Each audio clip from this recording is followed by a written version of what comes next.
Wala na nga kaming pera kaya kami medyo nagtitipid na. Hindi na kami nakapag-hotel, Mima. Sa Airbnb na lang kami talaga. At dito nga'y mura-mura. At sa mga high-end pa kami nag-i-stay dito, Mima. Ngayon kami tagtipid na talaga.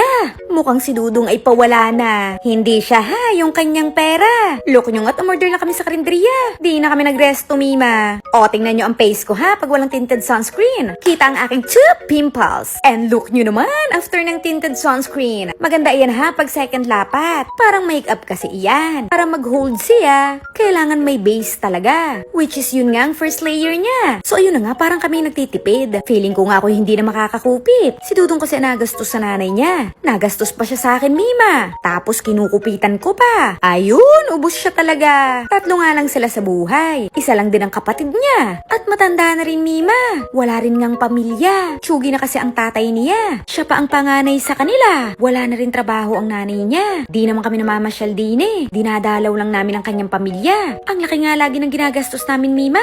Dati puro high-end hotel ang aming stay. Siguro yung nagpapasikat siya. Ngayon ay bigla nang ang Airbnb. Eto naman ay malaki.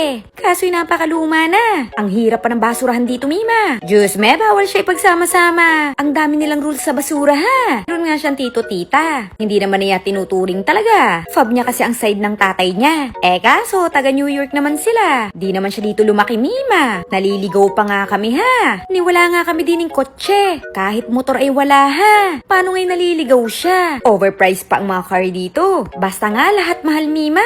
Sa US nga daw ay mas mura. At doon nga may kotse siya. Kaya kung kayo nagtataka ba't English poking siya, US talaga siya nag-i-stay. Andun kasi ang side ng tatay niya. Kaya nga medyo liberated siya. Di ba nga't may panali kami dati, Mima? Yung parang sa 365 nyo lang nakikita. Kailangan ko nga pala maging mabango. Valentine's Day kasi today. Pag di niya ako ginapang, ako ang gagapang.